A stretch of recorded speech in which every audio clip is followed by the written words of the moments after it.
Today is a day really for us to be giving a bit of an update to the community about the progress we've been making with the campaign that SAPOL has been conducting to try and get community engagement with getting more guns off the streets. As people might recall, we recently had a gun amnesty, and during that period a record number of weapons of all different kinds were handed in. More recently we announced that there would be a renewed campaign trying to encourage ordinary members of the public to engage with Crime Stoppers, obviously many of them anonymously, to basically dob in people who are holding illegal weapons or holding weapons which might be legal in illegal circumstances. I'm delighted to say that campaign has produced some excellent results, and we have here some of the results that that campaign has produced. I believe this vindicates the government's stance in relation to firearms, which is one of zero tolerance of firearm abuse. It has included recently, as part of this campaign, the announcement that there would be a series of rewards offered in circumstances where information was given and it led to the seizing or conviction of people for possession of illegal firearms. I say on behalf of the government, we're absolutely delighted with the way in which this is proceeding, and through members of the media here today, we would like to ask all South Australians to please continue this enhanced level of cooperation with SAPOL. You are making a difference. Every one of these weapons that is seized is a weapon that is no longer available for use in the streets by criminal elements, and Deputy Commissioner will be able to give you some details about not only the weapons that have been seized, the range of weapons, but also the fact that some of these individuals have also been charged with other very significant offences, and so we've not only been taking people out of circulation who are firearms offenders, but also taking out of circulation people who might have been involved in the production of illicit drugs, the distribution of drugs, or other criminal activities. I want to say how very delighted I am with the work SAPOL has been doing in this space. It has been a great success being able to work with SAPOL on this program, and I know that everyone in SAPOL, along with everyone in the government, is very keen to see this progress we are making in the war against firearms in our community picking up at speed. In fact, the Deputy Commissioner indicated to me that there's roughly been a doubling of reporting of firearm issues in the community since this campaign has begun, which is of course excellent. My only message, I guess, to the community is please keep it up. If you do find or do have information which would help the police find these weapons, please call Crime Stoppers. Your call can remain anonymous. Nobody need know who you are, but your call could produce the seizure of weapons such as the ones next to me here, and it could ultimately save the lives of police officers or other law-abiding citizens. So with those few words, I'll hand over to the Deputy Commissioner.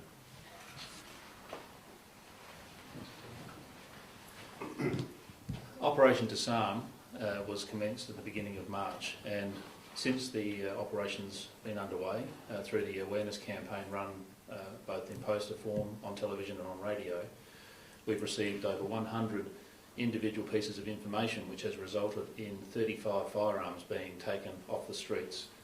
So far we've been able to work through 50 particular pieces of that information, and the seizures that we've obtained to date relate to those particular searches, so there are more coming. We're very pleased with the result of this operation. On any given month we would average about 50 calls to Crime Stoppers concerning firearms offences. In the first month of this operation we've had over 100. In addition to finding firearms, illegal firearms, and as the attorney suggested, firearms which are potentially legal but kept in unlawful circumstances, we have also seized other weapons including crossbows, illegal knives, accessories for firearms such as silencers, And we've also seized large sums of cash, drugs, amphetamine, cannabis, other substances, which I think is an indication that firearms, illegal firearms, are connected to criminality. It's not just the offence of possessing the firearm, it's the purpose for which these people possess the firearm that worries us. As recently as today, we've had 3 prescribed firearms seized, showing that despite our efforts, there will continue to be firearms in the community, and we are continuing to encourage people to come forward with information that will enable us to remove these guns from the streets. Are there any questions? Yeah, the campaign offers rewards for people who provide information. How much has SAPOL or the government spent on that reward system? Now, the interesting thing with the reward scheme is that we're using Crime Stoppers, and as was mentioned, people can choose to remain anonymous with Crime Stoppers. It's their prerogative to contact us to seek a reward, and to date we have had no requests for a reward to be paid for information regarding the firearms we've seized. It remains to be seen whether those people will come forward in the future to claim a reward. I would like to say, though, that through Crime Stoppers we invariably see that the majority of people who provide information do so for other reasons other than financial gain. We recognise that offering a reward may be an incentive to some people, and we're more than happy to consider those applications when they come in. But it's important to note that there are people out there that are listening to the message about illegal firearms. They are being spurred into action because of the program that we've put in place to raise awareness in the community, and we are getting information from that campaign, and the seizures that we've had to date are a result of the success of that.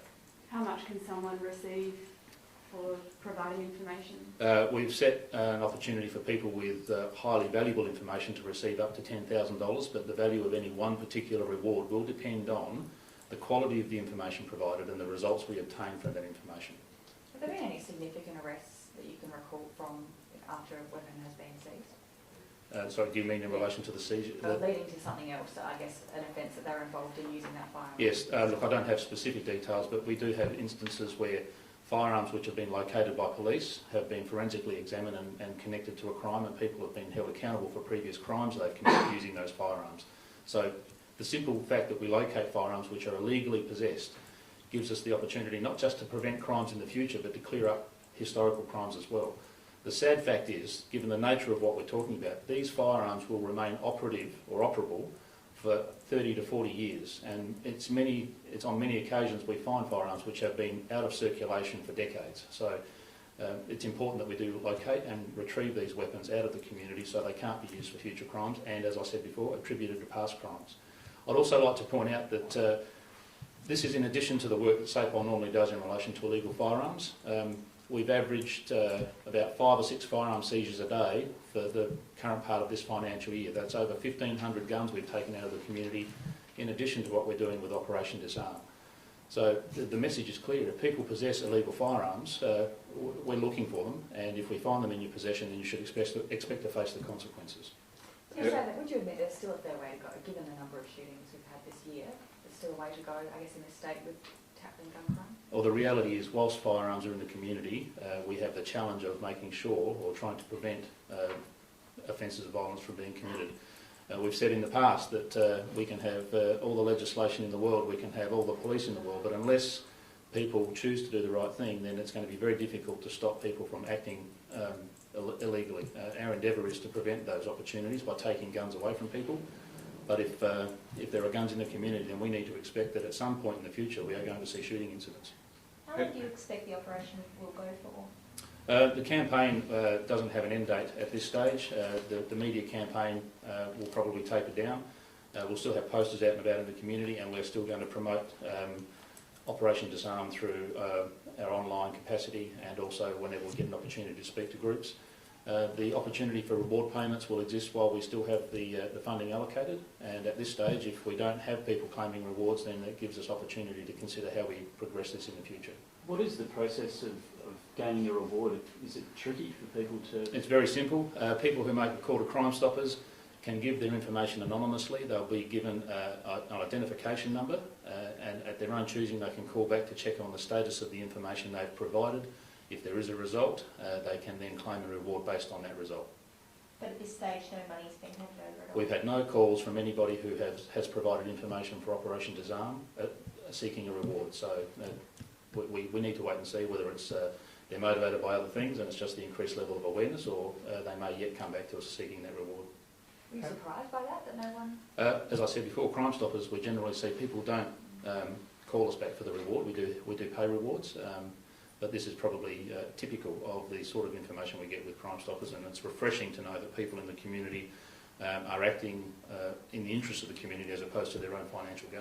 How big a dent do you think these seizures are making in the pool of illegal firearms?